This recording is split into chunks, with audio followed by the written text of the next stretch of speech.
Welcome everybody. It is a Tuesday, which means we do have another full out chat for the week. First, want to send all of our thoughts and prayers to everybody affected with the recent everything going on in our country, with the Black Lives Matter movement, everything. I just want to say, everybody, that we're here to support you. We thank you, and we're actually going to be doing a very special Coach's Corner tomorrow on YouTube, and we'll talk about that later. Very, very, very honored to have some of our guests tomorrow talk about what we can do to help each other during these times. So, but for today, we do have Tony G joining us live here on Full Out Chats. He is an artistic creative director for many shows and movies you've probably seen, and has worked with many superstars from around the world, including the Backstreet Boys. So very excited to hear Tony's story.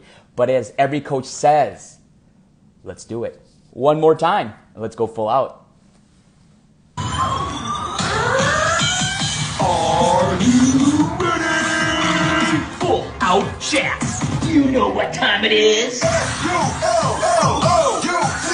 We got control, we got the right, we got the vision, you lose the sight. We will never stop. What? We got the drums, yeah. What time is it? Full Out. We're live in 5, 6, 7, 8. All right, we are going to talk with Tony G. Tony G about to join me. Very excited to have him with us. Tony! What up? Hey, the rooftop looks great, and I think it's working fine. It's working. I'm amazed that it actually works. This is great. No, man, this is great. I just want to thank you again for taking the time today. I know you're a busy man, and I know this is one of the few days that worked for you. So I just want to thank you again for being here to tell your story, because you have quite the story. Like I said, Julie Horine at Indiana was like, you need to interview Tony G. He is a phenomenal person. He's done so much in the industry, and he's just got so many stories that probably an hour won't cover it. So if we have to do a Tony G part 2, we'll do that sometime. But I just want to thank you again, Tony. And I'm quite sure there's going to be a lot of people that maybe have questions, because you are, like I said, we're going Hollywood today. You know, kind of like the procedures and the tryouts and the auditions and things like that to get on television and movies and things like that. So we can obviously do that later. So we will have a Q&A with Tony at the end of the show. So if you have any questions for Tony about anything, about not just his career, but how do you get into auditioning? How do you become get on television shows and commercials and movies and things like that? And I'm sure he's got a lot of answers for you. So just tap on, no, none. He's got 0. Just tap on the question mark at the bottom, and he will be happy to answer those questions later. So, like I've asked everybody, kind of just start from the beginning, Tony. Where are you from? Trying to talk about your, how did you grow up? How did you get into dance? And then obviously, how did you get into the whole creative artistic side of like choreography and helping out with television shows and movies and things like that? Well, I first want to ask, who cut your music? Okay, you probably know him. Do you know who Mark Coleman is? I do. Mark Coleman cut my music. Yep. So he's venturing in another world instead of just being... Yes. I mean, he's been doing music for cheeranddancemusic.com for a while. I know he told me he met you at COA Nationals a couple times also when he was judging. But yeah, Mark Coleman at Cheer and Dance Music, easy plug right there, cut my music for me. Yeah. No, I love it. I love that whole intro. That was amazing. Thank you. But for me, it's a long process, a long journey and I'm only 25. So,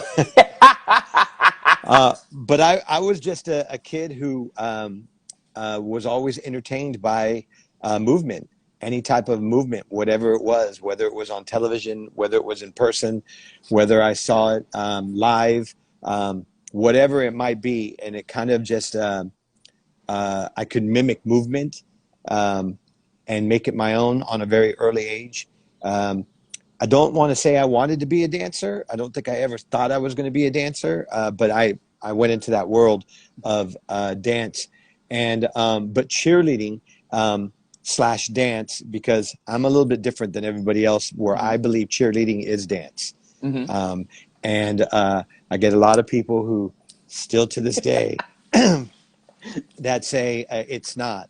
And as you can see with beautifully produced music from Mark Coleman is anything that says 5, 6, 7, 8, is the iconic lead-in for a dancer. Yeah. Yep. So if you're going to say 5, 6, 7, 8, and you're going to use it, whether it's a gymnast, whether it's a cheerleader or not, my mind all the way back in the days was always fixated on that.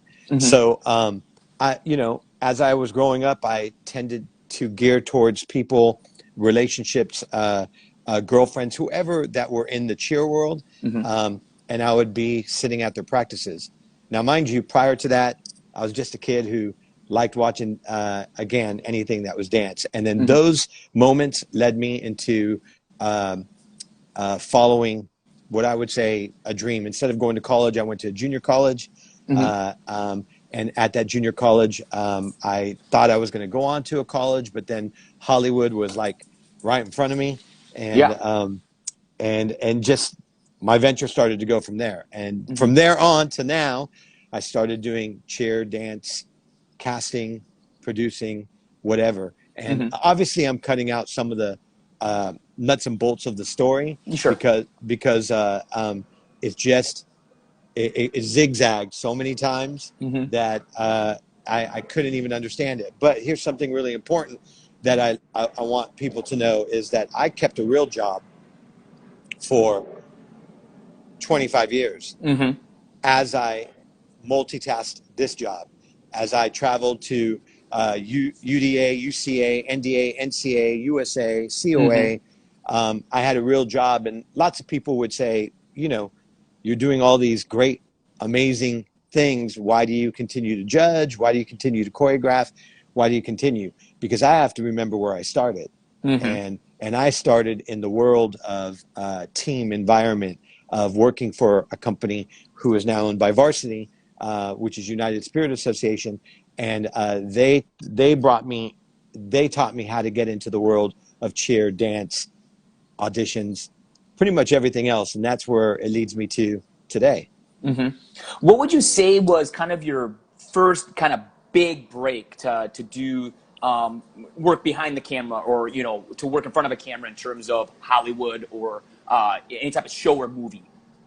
Well, I wouldn't pretty much say there was any like big show yet that jumped in on me and said, hey, we need you. But I was asked from that company, United Spirit Association, to do a live performance at a black and white ball in San Francisco for the whole town. And it was with the Golden State Warrior cheerleaders, which then introduced me to dance teams that we call dance teams. But mind you, they were called cheerleaders all the time. So whether they were the Laker girls, whether they were the Golden State Warriors, the San Francisco 49ers, you named it, they were called cheerleaders that happened to dance. So that was my first big performance in front of namesake people, cameras, the opportunity to be live and be like, holy crap, this is a big deal, and people are watching. We had to go learn routines. We had to be put in with 50 other dancers. And then that kind of showboated my like, oh my gosh, I got to get out of Northern California, because I was from Northern California. And I saw other friends move and succeed in the entertainment industry in other genres. And I kept calling them and saying, how'd you do it? And they said, get out of town. And so I got out of town. But that would be my first big stepping stone into the world of what I started doing in the 90s. So again, for those of you joining us, we're here with Tony G. We're talking about his journey into performance, really, getting in front of a large crowd. Would you say that once you had that kind of that first big performance that you were hooked? It was just kind of like, I'm going to do this forever. I was hooked. I didn't know forever was going to be the key, because forever is, I'm basically, married to Hollywood. That's the way that I say it. But I'm married to a creativity, to the fact that, when that basically opened my eyes and said, I just need to leave, and I have to get the support of people allowing me to leave. Who do I know? Who can I move in with? How do I jump into this? Because I was a small fish in a very big pond coming out here, and assuming that I had this great talent, and come to find out I was one of everything else. And I think did you just hear that whole airplane? Yeah, I did hear that. Yeah. I thought I was on airplane mode and all that stuff, but whatever. But yeah, so I think that opened my eyes. I think everyone thought I was going to come down here and say I was going to be a dancer, and I thought so too. Hey, that was the only form I can go into. But cheerleading was something I was still doing. I want to say early on, again at 25, as a 25-year-old, I'm not saying I was one of the originators because it's really selfish and rude to even say that. But back then, when I was being called to choreograph cheer teams and dance teams, people weren't doing that. They were just doing that on their own. Yep. And so I was still working with local teams and coming in and staging them. And even if I wasn't staging them, I was cleaning them and co-choreographing with whoever was in charge. And usually it wasn't even a choreographer. It was just the coach that was just doing it. So my eyes did get open, and those eyes were open to what's in LA and where can I go from there. And ever since then, it's been hashtag hustle, hashtag keep it moving. Yeah. I was about to say, there's a couple people that gave that hashtag of keep it moving. And Mark Coleman actually just said, what up, Tony G? So he's on here watching. Mark, just so you know, Tony loves your music, by the way. Oh, so I loved it. He loved it. So there you go. An endorsement from Tony G. You could put that on the website, Mark. So you're hustling. Like a lot of people in LA, Hollywood, you're, like I said, you're working, hustling on the side while trying to make ends meet doing what you love, which is dance and choreography. What was kind of your first choreography gig? Something that you were paid to do, hired, and was put on camera. What was kind of your first choreography gig that you did that was put on camera? My very first choreography gig that I did on camera. I'm trying to remember if it was a commercial. I can't. Let me answer that question in a couple of ways, because I don't recall exactly the very, very first, but I do recall the very first one I lied on.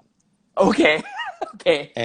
And I lied because although I was attempting to be, you have to remember Hollywood's all about looks, glamour, six-pack, all these stories that are true even to this day. Which I have, so I need to move out to LA clearly, but it's all right. So, but I'm going to say this to you that I'll say to everybody: anybody and everybody can make it in Hollywood.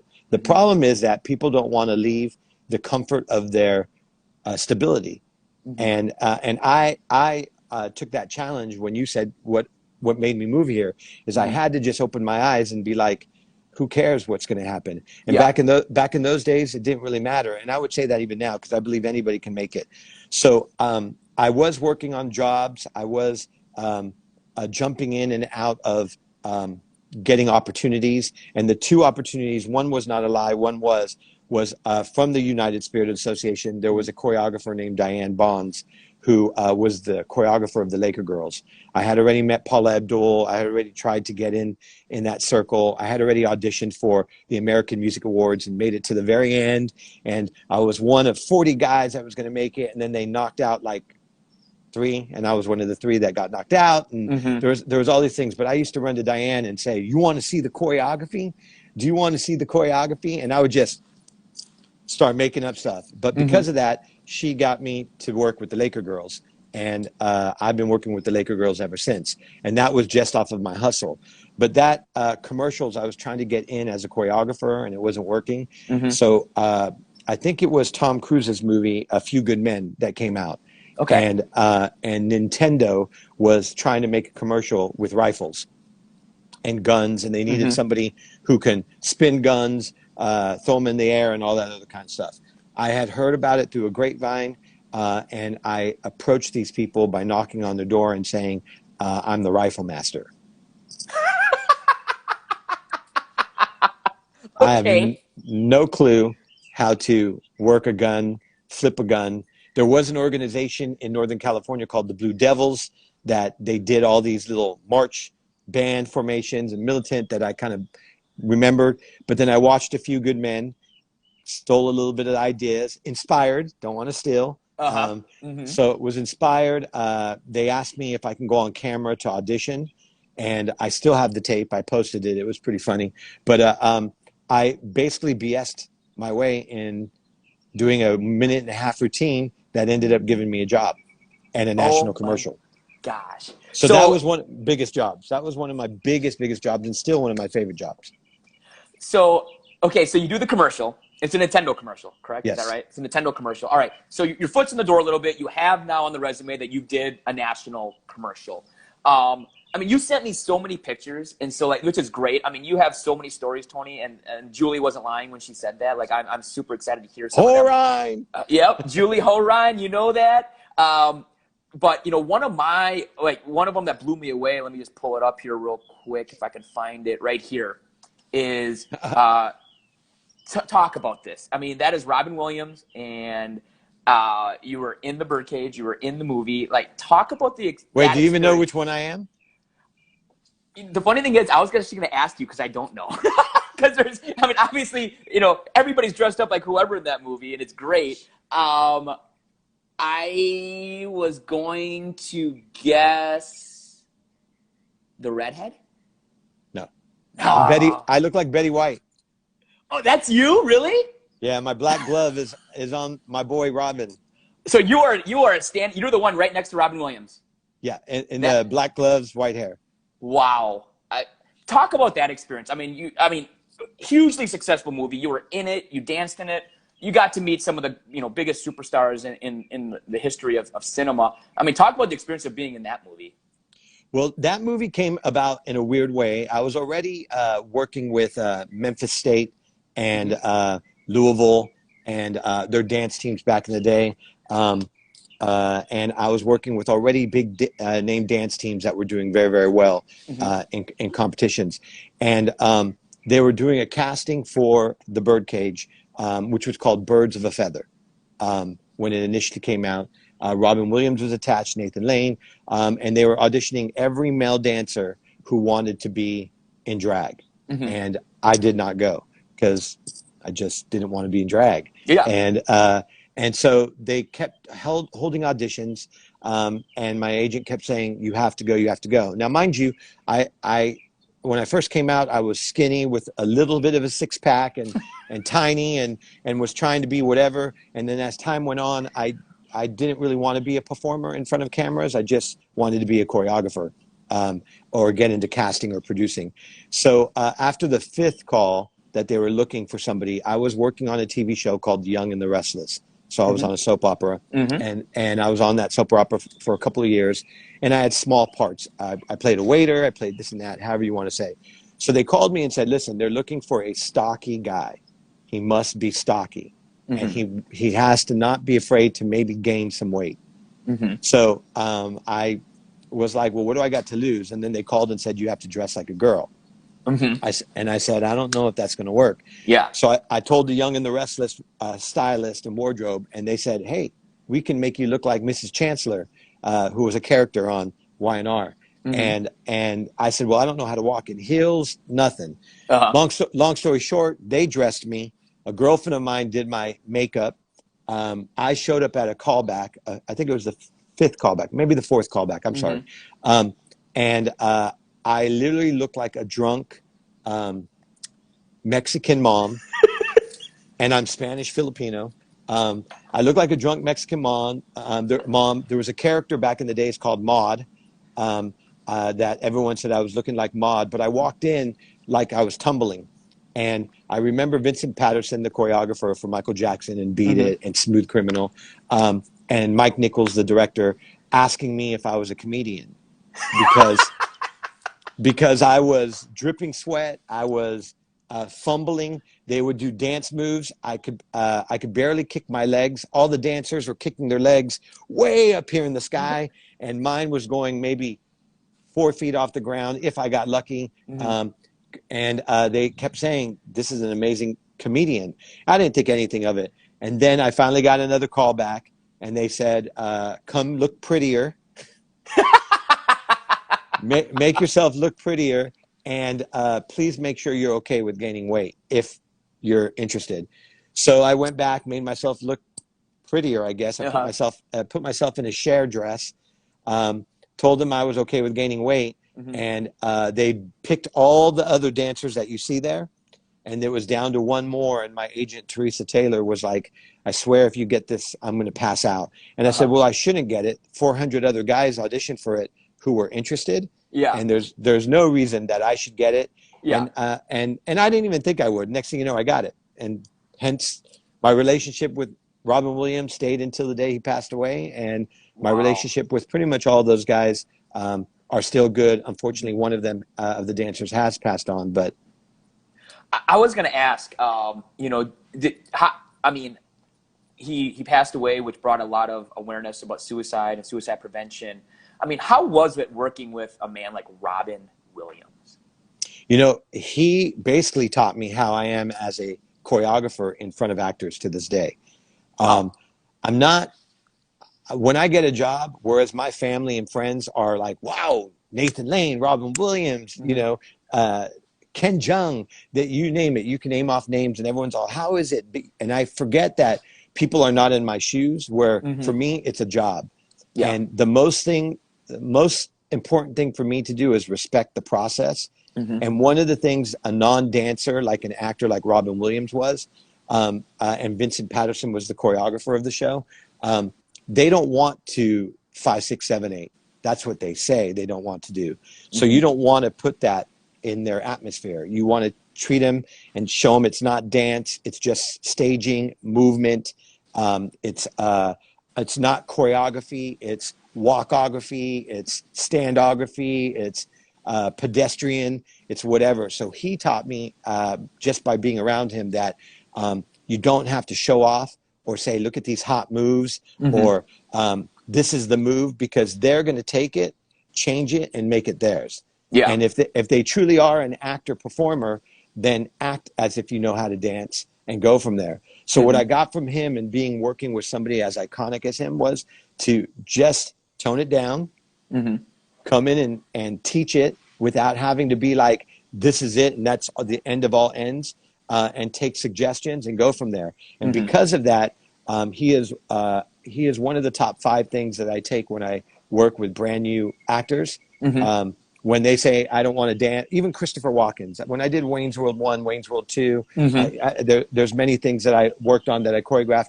They didn't want to dance. They wanted doubles. And then when I told them that I will create movement that will not be doubles, they were like, wow, I can learn this. I mean, you know, Mike Myers, Dana Carvey, the same thing. They said they wanted doubles. And then the minute that I taught them, they ended up doing their own dance. So Robin Williams was a big source of that. Well, you segue into, I don't have any, you didn't send me any pictures, but I, as a child, Wayne's World was so funny. It was one of my favorite movies. I remember watching it a ton when I was a kid. I mean, talk about that experience of working with the SNL guys. You know, these guys clearly are comedic professionals, and obviously you are too, according to your tryout for the Birdcage, that you're a comedic genius. But like you said, you're in the situation where you're working with non-dancers. You know, people that have zero interest in wanting to dance, let alone any cheerleaders, dancers, spirit people, whatever you would like to call them. But how was it to work with like you said, Dana Carvey, Mike Myers, Christopher Walken, people with no dance background, and trying to make them look good on screen? So I'm going to jump to Wayne's World 2, because on Wayne's World 1, I was just pretty much a consultant, and I'll get to that. And on Wayne's World 2, I knew the most important thing that I learned from United Spirit Association is they used to say, hey, Tony, make up a hip hop, make up a novelty, which I didn't even know what that was, but make up a jazz, make up a palm, make up a drill. So I was always making up these routines that had labels to them. So in my world, like Wayne's World, I knew that I couldn't just show them one routine, because if I showed them one routine, I'm telling them, this is my stuff. You better like it and you better learn it. Yeah. And learning from, not from Robin then, but from others, I knew I had to give variety. So I would come up with an A, B, C, D routine. So I would create 3, 4 numbers so that they can look at them, see which ones they felt they were good with. And if they didn't like any of them, then their choice was to pick things from each one. And then once they did that, I can cater it to what they wanted. So Christopher Walken wanted a double. The minute I showed him what he was going to do, he thought, I'm not doing it. I Mm-hmm. brought in a double, and the double was trying to do more than he needed to. And then I said, Chris, can I just show you this? And he fell in. Him and Tia Carrera killed it. Mm-hmm. Yeah. The same with Dana Carvey, all the guys for YMCA. Oh, yes. Yep. When I taught them the YMCA routine, they obviously wanted to do something iconic, which was Yeah. YMCA, but they wanted movement. So I gave them 3 numbers, and I created that. So now jumping to Wayne's World 1, when I got brought in from Bonnie and Terry Turner just to see something, the naughty, I said, naughty dance. Uh-huh. That was all Dana Carvey, but I was there to at least give ideas and say what you can do and what you can't do. Mm-hmm. A lot of problems with choreographers and dancers, we don't get recognized all the time. So I wasn't recognized on that movie because I didn't do much, but I was recognized on Wayne's World 2 as the choreographer. So there's so many different ways that you see it as it comes about. But teaching non-dancers is one of my favorites, which is why I loved Blue Chips. Blue Chips was ridiculously teaching non-dancers. So, okay. So talk about Blue Chips, because this is how you meet Julie, who told me I need to interview you. Just so you know, she's still a little salty that she never got credit for choreographing some of the stuff on Blue Chips. Just so you know. So, because Julie really wants an IMDb page. So, just so you know, she's a little salty about that. But, now talk about Blue Chips. You come to Indiana. You come to the Midwest, and you have to choreograph cheerleading stuff for Blue Chips. But for people that don't know about Blue Chips, it's basically based on Bobby Knight. The character played by Nick Nolte is basically based on Bobby Knight. Nick Nolte came to a bunch of IU games. Our head coach, Matt Painter of Purdue, was actually in the movie. He was an extra in the movie and played. And I mean, a bunch of people from Indiana were in that movie. And for people that don't know, basketball is life in this state. It is everything. So kind of talk about your first experience coming to Indiana and then working on the Blue Chips movie. Well, I got called from Montgomery Parada Casting. They're not around.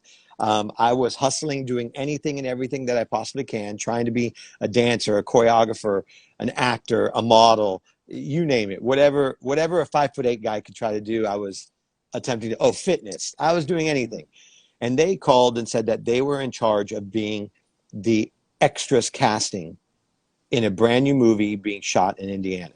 Mm-hmm. And they knew that I did cheerleading. And they wanted to know if I was interested because the director asked, is there a cheerleading choreographer that you know? Mm-hmm.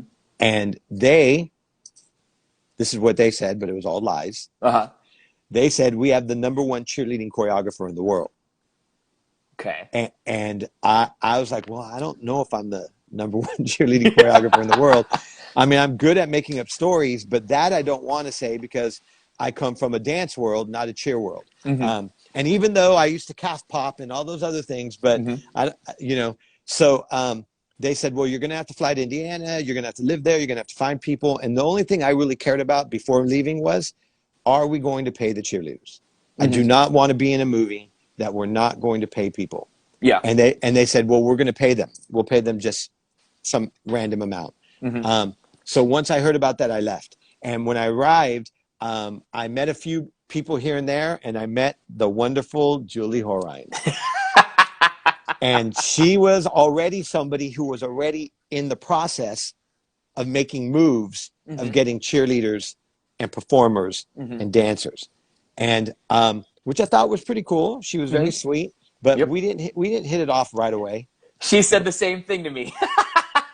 we didn't hit it off right away. I felt like I'm black and white. I just need to get this done. Let's go. And she wanted to tell me what she could do and all the stuff. And it wasn't a bad thing. It was her way and it was my way. Yeah. And we just didn't come together. Mm-hmm. And I just had to figure out how to get this, that, and the other.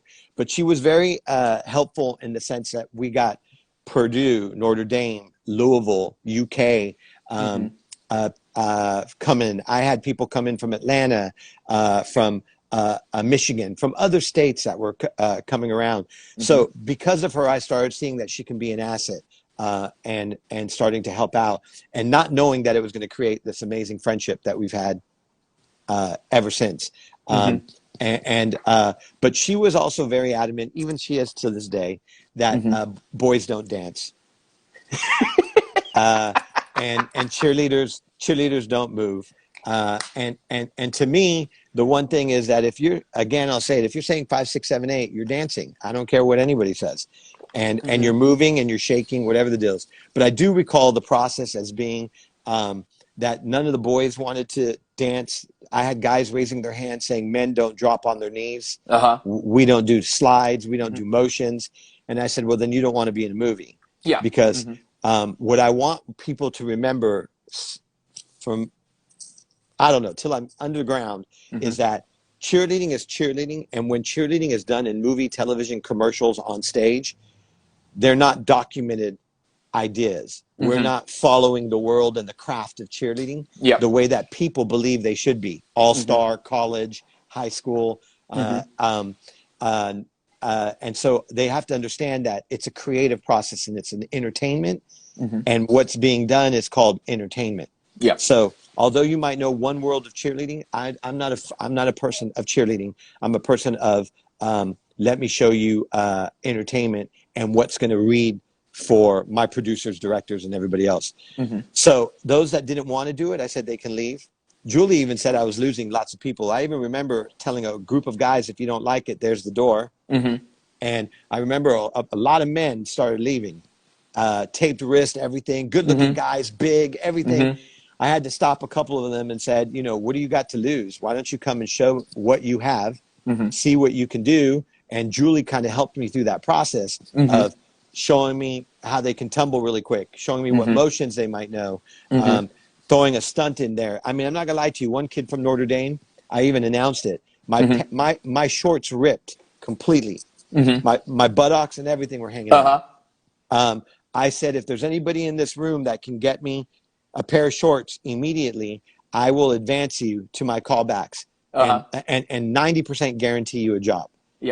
Nobody moved except one kid from Notre Dame, and he ran and threw me his shorts. He basically took his shorts off and threw me. So he wanted it. You know, he wanted to be in. Oh, he got in the movie. Yeah. See, there you go. Take your opportunities, people. And to this day, just so you know, I am all about that. I don't look for talent. I look for people who have followed directions, who listen, who are engaged. And if you're not even good at what you do, that's what I'm there for. That's what rehearsals are for. So Blue Chips was a very big, amazing stepping stone where I got to meet Julie, who allowed me to be with the IU for quite a long time, to work with their cheer, dance, the steppers, everything that you can think of. I met Tracy Anderson from there, who is a really well-known celebrity fitness trainer. She's partners with Gwyneth Paltrow. Her ex-husband, who unfortunately passed away, Eric Anderson, played for Indiana University, and he was in Blue Chips. And there's, hey, Tracy. And I'm actually working with Tracy right now. You know, today before jumping on, I am probably the only choreographer who helps her with movement, because she already has a whole format for her muscular development. But I go in to help create some movement and collaborate with her so she can have stuff for her streaming and her DVDs. And I met her and gave her her first job on Blue Chips. It's amazing. Like, through all these talks I've had with people, just how our world is like interconnected. You know what I mean? Like, it's unbelievable. Here with Tony G, we're talking about how his Indiana connections through the movie Blue Chips. Again, if you have any questions for Tony in about 15, 20 minutes, we'll do a quick Q&A as long as there's enough questions. So just tap on the question mark at the bottom of the screen and send any questions that you have for Tony about him, about the movies he's been on, the tryout process, how do you audition, things like that. Speaking of combining cheer and dance in the spirit world, everybody knows Bring It On. Bring It On is a global phenomenon. I want to say it's the 20th or 25th anniversary of the very first film, but you were the choreographer for all the sequels after the first film. Just talk about the experience of now. I mean, now kind of the opposite. You obviously you are still working with people that have no cheer or dance background, but it is a movie based on cheer and dance and spirit. So now you probably are looking for people with that type of background. Kind of talk about working on the Bring It On sequels. Yeah. So I'm gonna jump to Bring It On 1. Where everyone's all like, why were you not a part of it? Why were you not this and that? They had Ann Fletcher, they had Hi-Hat, they had Ray Jasper, there were 5 choreographers that were pretty much involved. 3 for sure, and 5 that came in and out of it. When I heard about Bring It On, my goal since early on was there was no world for cheerleading in the dance world. So I early on in Bring It on Blue Chips talked about how dancers and cheerleaders should be paid. So I went to meetings for Bring It On and tried to fight for dancers' pay for cheerleaders. And for them, they wanted them to be background extras. So they got paid as extras. So whether that's $100, $125, $150, whatever the deal is, they were paid and worked multiple days, and they had to learn with stunt doubles and all that other kind of stuff. I was adamant that I didn't need stunt doubles and all that other stuff. Well, I was told I was complicated. I was told that I was rude. I was told I was disrespectful. I was told a whole bunch of stuff. Hence, I did not do Bring It On. Well, when Bring It On again, which is that picture that you have there, Bring It On 2, 3, 4, 5, 6. And by the way, coronavirus stalled Bring It On 7 and 8. We were going to shoot it in May and June. Well, hopefully it'll still be shot eventually. Hopefully, yeah, eventually. Yes. The one of the producers, Patty Franklin, Patty Jackson, forgive me, she remembered me and remembered my work ethic and tenacity. And also a dancer named Denise Jerome. I was working with an arena football team called the LA Avengers. They both got reached out at separate times. That then put me back into the mix. And the producer recalled my my forcefulness of what I was trying to do. And she was curious to know why I kept saying I did not need a body double. And I said, well, because you find performers that are ex-cheerleaders or ex-dancers or ex-whatever, and let me do the magic. And I can teach them all the other stuff. Hence, then I got picked up on Bring It On again, which was the first step into college that did not do so well. They went back into the high school, but it was just because it wasn't marketed, in my eyes, the proper way. But we went into the college world, and I had worked with Nebraska and a whole bunch of other people. I brought in Nebraska cheerleaders to be in the movie, and other opportunities, University of Kentucky cheerleaders, Tim Pasalakwa. But Tanaz was even in there. So I brought people in, but before I can bring them in, they had to guarantee me their pay. So their pay went from like $100 to $150 a day to $2,000 a week. Wow. And because I fought for that, I wanted people to remember, even to this day, if you tell me that you want a cheerleader in your Minute Maid commercial, please don't tell me that they are going to work as a special ability extra, which means instead of $361 now, they're going to make $487. But if I make them a dancer, they're going to make $700. So they still haven't fought me about, you know, cheerleaders being dancers. But when I say they're dancers, they go, "Oh, you're right, they are dancers." So I'm still fighting for that. And I still want people to know that I don't care what kind of cheerleader you are. I don't care if you're the best in the world, a badass, that you were here, there, you have notoriety on Netflix now, whatever the story is, do you know how to battle what your worth is? Yeah. And if you know how to battle what your worth is, then you know how to play in my game, because it's all a game, making sure that they understand how useful you are to their, and Bring It On sequels, 2, 3, 4, 5, and 6. I wasn't brought back because I'm amazing.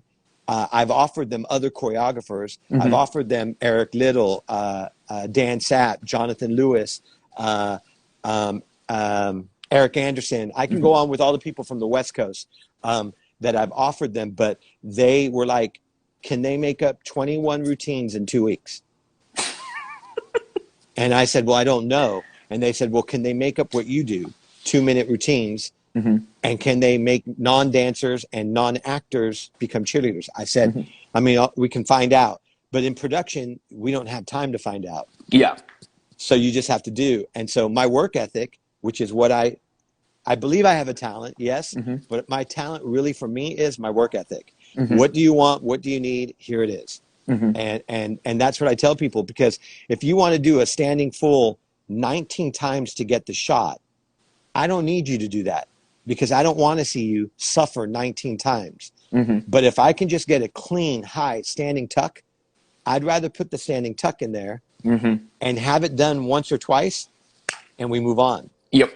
But in the cheer world, they're like, man, we can Humpty Dumpty. Oh, we can TikTok. we can. I don't. You can do that a million times, but when you get into my world and you ask and you want to know why I need you to do a full out routine, 2 minutes and 30 seconds, 3 times in a row, when in cheerleading you only do it once. Yeah. And you get off the mat, and then you want to know why I still do what I do. I do it because I do exactly what they asked me to do. I don't treat it as if I'm doing a cheerleading competition. Yep. And so the Bring It Ons have been successful in my eyes for their organization, which is why we were about to shoot Bring It On 7 and Bring It On 8 for Netflix. But we're on hold right now. So we'll see what happens. Well, hopefully it happens, and we'll bring you back when those movies come out, because we'd love to talk to you about that. Again, Tony sent me so many pictures. I want to try to get through as many as I can here. And there have been a couple questions that popped in, and they're pretty much all the same. They're about, how do I get started? How could I get a tryout or an audition? So we'll ask about that later. I figured that'd be the most common question for you, is like, how do I get an audition? What's the audition process? But love Rob Schneider. I think he's hilarious. I think I absolutely would love to talk about real quick. You helped with the movie The Hot Chick. Just talk about working with him and that movie. Rob Schneider was ridiculous. Not only did I work with him on The Hot Chick, I worked with him on Big Stan. And I had to do a big gel scene out at a real gel in Stockton, California. So Rob had Hi-Hat and myself on the show. So Hi-Hat did some of the hip hop moves in one of the dance scenes, and all the cheerleading stuff involved me, where I used some Indiana University cheerleaders and dancers to be in that movie. So Rob, he came from his brother, who was the producer, and I met him through a director that was he was opened. His mind was opened, kind of like a Robin Williams, that what do you got? Show me. How can I sponge that from you? How do we move forward from that? And my expectations, I just didn't even know really what I was getting into on this movie. I knew they wanted cheerleading, but they wanted so many different aspects of it. And we had actors in there that never, done stuff. One of my most iconic scenes is Boys Are Cheats and Liars. They're such a big disgrace. They will tell you, and that with Anna Faris and those guys, that scene alone created from my choreography to elevate me in a world that was like, he's the cheerleading guru. But I also had to be respectful, because I would tell Rob Schneider that, people call me the cheerleading guru. William Friedkin on Blue Chips called me the most talented cheerleading choreographer in the world. All these people, and I have to be respectful, because it does touch a fine line to universities and colleges and all-stars that think that they are the best of what they do. And not to take away from them, I hope you're the best. I hope you're better than me. And I hope that you are constantly challenging yourself. But what I did for myself to be different was, I didn't want to compete in that world anymore. So with Rob Schneider's help to elevate me to where I'm now and Bring It On, I said I want to go into Hollywood. And how can I be an asset and bring cheerleading to the forefront? And because of Rob and my work relationship with him, I was able to do the cheerleading scenes in The Hot Chick that elevated me to start doing. I've done over 305 national commercials since I started. And I want to say at least 50 of those commercials have cheerleaders in it. Wow. And, I looked up your IMDb page. It's crazy, Tony. It's all right. It's all right. Something I want to jump to present day, and I'm not going to lie, because I'm going to fangirl here a little bit. I love The Masked Singer. I think it's a genius show. It's awesome. I think it's a great show. And you are one of the choreographers for The Masked Singer. First of all, did you do this past season? I did. So did you choreograph all the dance for the frog? Were you part of that? I did not. So okay. So I'll explain that to you in a second. Yeah. I was on season 2 and season 3, and that's my buddy Ken Jeong. And he's just like Robin Williams, who was quietly a friend. Ken is more loud of a friend. So what you see on the show is real. It's real. Okay. But yet he's such a sincere, compassionate human being. And I met him because I choreographed a TV show all seasons called Community. Oh, yes. And Yep. and so I was the choreographer on that show. And because of that, Ken brought me on to Community. Then he brought me on to the show Dr. Ken. And then he brought me on to commercials that he was in that I choreographed. Stage show, the Ellen DeGeneres show. He brought me on places anywhere that he had choreography, I'd jump on. Okay. So the Masked Singer, I was brought on by a beautiful young lady named Tiana Galdelman. Her initials are TG. My initials are TG. Hey, and boom. Boom. And I'm the choreographer who is in charge of the field. And basically, on the show, they do these video packages. And on the video packages, they give clues. Yep. And in the clues, you see all the characters dance or whatever. I am with the creative team controlling the choreography and everything you see there. For the setup videos, like the setup videos that okay. go to the stage, Got as well as I am the choreographer for the Men in Black. Oh yes, these gentlemen, correct? That's correct. Yes, So, the guys that like are the bodyguards or whatever. Yes. Got it. So I do all that stuff. The creative team consists of a creative director, which is Tiana, and then there are choreographers who do different numbers, many different choreographers who do different numbers for the staging of the actual song.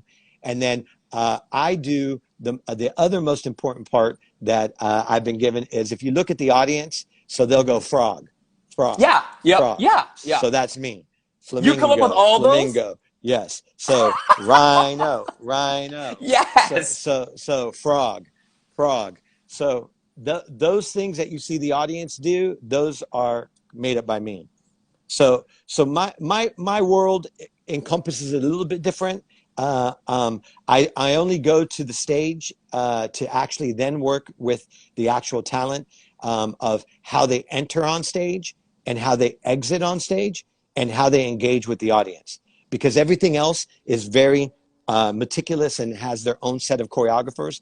But I'm the utility guy. I'm everywhere. So I just got to ask. So like, I mean, yeah, you've obviously are working. You know, the show is a phenomenon right now. It is huge. It's taken off on its own. I mean, talk about, because season 1 was kind of, I remember people were kind of like, this is kind of weird. This is different. And it's just blown up now. And so now, I mean, you are obviously part of like one of the biggest shows in television right now. And it's almost kind of like The Voice, where it's like, it seems like they're pumping out seasons, you know, pretty quick, kind of capitalizing, which I don't blame them. Obviously COVID is gonna have a factor on that, but kind of just talk about, like, I mean, how does it feel to be part of something that in just 3 seasons has just blown up? Well, here's the beauty of this that I want people to understand is that even if you have a big resume and you've done many, many things, that you have to remember to be humble in the fact that you don't always have to be the man in charge. That you want to work with other creative minds and creative, talented people. And the blessing in disguise that I got here was I just was a fan of the show. I didn't work on season 1. I worked on season 2 and season 3. And I knew that the creative people that were in charge, Michael and Tiana at the time, Michael Schwan, they had their team of people. And I just was friends with Ken, who kept saying, gosh, you got to get yourself in on The Masked Singer. And how can I help you, Tony? And I didn't want him to help me. I didn't need any favors. I want my work ethic and hard work and determination and hustle to get me in the door. And I just, off of being a fan, I was able to connect with the creative teams and tell them that, listen, I don't need to be top guy in charge. I want to work with the team. I'm here to work. I'm here to be creative. I'm here to do a job. What do you need? I don't even care if you ask me to sweep. And people get upset when I say that because I just like to stay busy. So that excitement and energy, I'm hoping, turned into why I'm a part of the team right now. It is such a blast. It's such an iconic thing to just watch these costume characters, the way they build them, the way they get into them, the way these artists and these talent singers, actors, performers get excited by them, the way we're challenged to make the move has just been amazing. And to find out it's a #1 show, I mean, Mm-hmm. it's dope just in general. But the excitement for me is being able to go to work and seeing the smiles on their faces when they achieve. Mm-hmm. And that's it. So before we get into the most common question that's popping up is like, what is the audition process? How do you, things like that. One more picture I just want to pop out. We're going to have to do another one, Tony, if you have time ever someday, because there's just so much of your story is so interesting. This is you with James Corden from Yes. the Late Late Show. James, talk about this. What is this picture? Like, what did you do and how did you meet James? So that's James Corden. And a funny thing about it, the other young lady on there, I don't know if you knew who she was. Did you? Right next to you? In the hat. Yes, she looks. That's Chloe Moretz. She's from the movie Kick-Ass, right? Yes, but yes. Here's the best part before I tell you about James. Uh-huh. Here I am working and choreographing these guys for Skin 2 Patera, for a commercial, for YouTube, for you name it. Mm-hmm. And I'm looking at her and I don't even recognize her, and she's amazing. They're both amazing people.